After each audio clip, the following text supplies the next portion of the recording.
ang korupsyon sa NFA ay isang open secret. Last week, the Ombudsman suspended a battalion of NFA officials, a total of 139. The said suspension stemmed from the sale of 150,000 bags of NFA rice to traders Alwin Uy, Charles Salingod, Max Torda, at isang nagangalang Navarro. At siyempre, ang leader nila ay walang iba kundi si Administrator Bioco. Si Bioco po, he said, there was no irregularity in the sale. Well, I challenge you, Mr. Bioco, come here in the Senate and repeat that to me. Senator Raffy Tulfo is recognized for his privilege speech.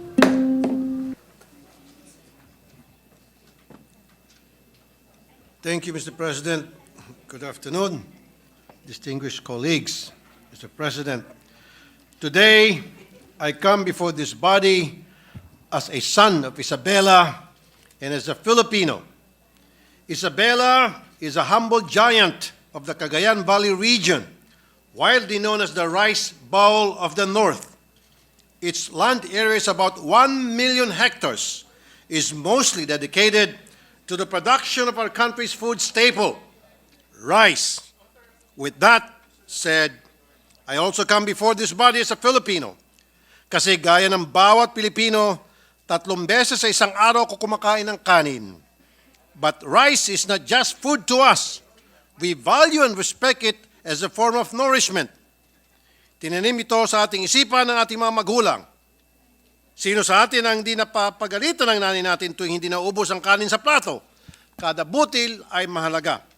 And that is why I'm here today with the same passion as my mother para pagalitan ng mga taga-NFA. Ang nangyari po sa NFA o National Food Authority ngayon ay ang pag-aksaya sa napakahalagang bigas na sana'y nakalaan para sa mga nangangailangan nating mga kababayan. Ito ay nasasayang lamang kasi nagagamit ito para sa korupsyon. Ito mga inatasan natin na mga laga ng kaban ng bigas ay ang siyang nagnanakaw o nagpupuslit nito at binebenta sa mga traders para sila ay kumita. Mr. President, last week the Ombudsman suspended a battalion of NFA officials, a total of 139.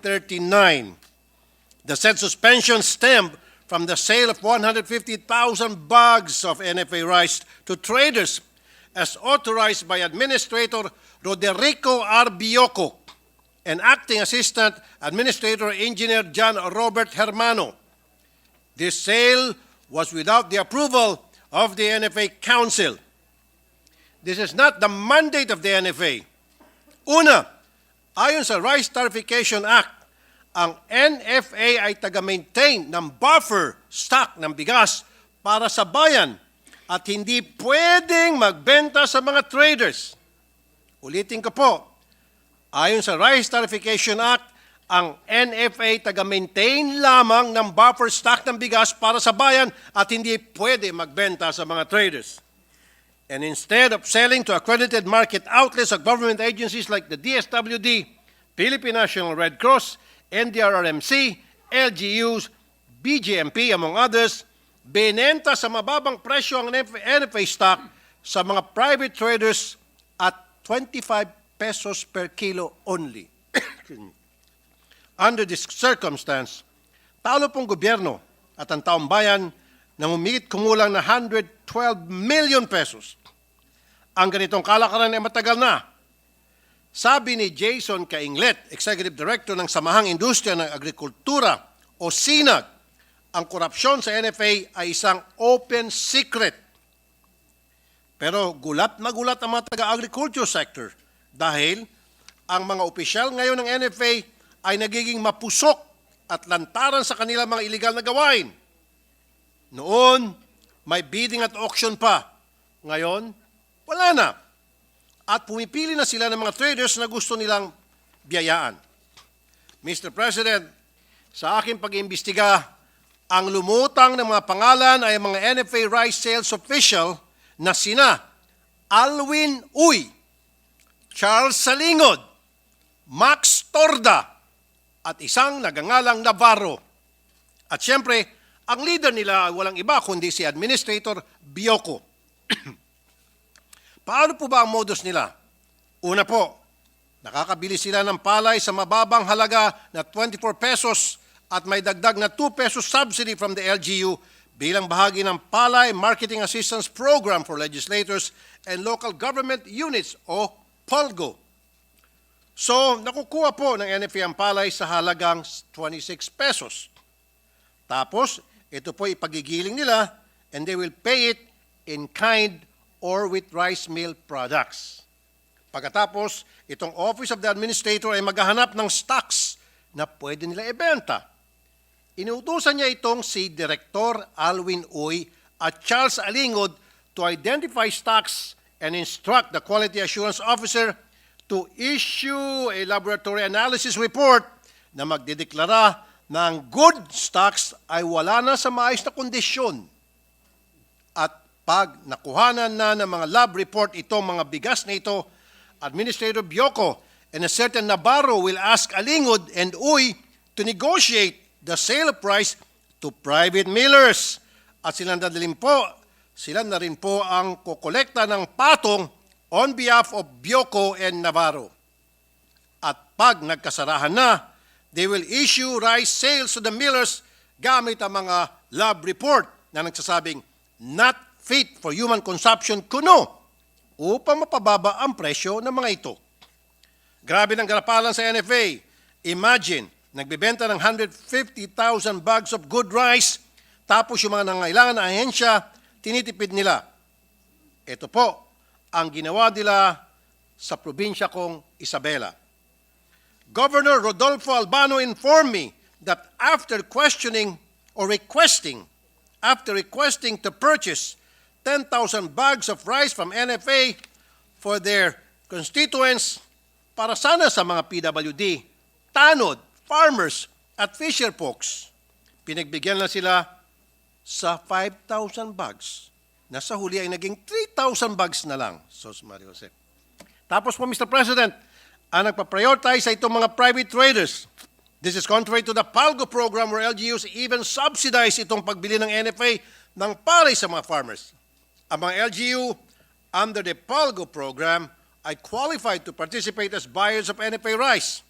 It is supposed to enable palay farmers to maximize their income and at the same time assist legislators and local government units in sourcing the rice requirements intended for their constituents. Mr. President, let me remind NFA of their mandate. It is supposed to procure palay locally and maintain the optimal level of buffer stock at all times, strategically located across the country. It shall manage efficiently and effectively the acquisition, quality maintenance, and disposition of the buffer stock during emergencies and calamities. And according to their website, among their core values are professionalism, service excellence, and accountability. That is what I want to demand from them. Show us this professionalism, service excellence, and accountability. Mr. President, I commend the chairperson of the Committee on Agriculture for already filing resolution seeking the investigation of this matter. And when time comes, I want these NFA officials to answer my questions. Number one, ano ang basis nitong NFA sa pag-declare nitong mga bigas na not fit for consumption? At kung ganon, bakit nagbebenta pa rin sa private traders? Number two, alam ko po ang stock ng rice. According to SINAG, ay kaya na mga 1 year kung nakastore ng tama. Bakit ito mga naibenta ay ilang buwan pa lamang ay for disposal na? Number three, bakit walang public auction ito mga disposal ng rice? What is the basis of the COA resolution na sinasabi nila?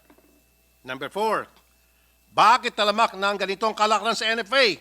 At bakit tuloy-tuloy lang sila kahit ang dami na nating pinasang batas para ma-regulate ang buffer stock ng bigas para sa bayan? At sa huli, kapag nakaharap ko na kayong mga taga-NFA, itatanong ko din kung anong tinatanong sa akin ng nanay ko nung bata pa ako. Bakit kaya nagsasayang ng bigas? And lastly, Bioco Si Bioco po, during the House hearing, he said that there was no irregularity in the sale. He said with a straight face in the House.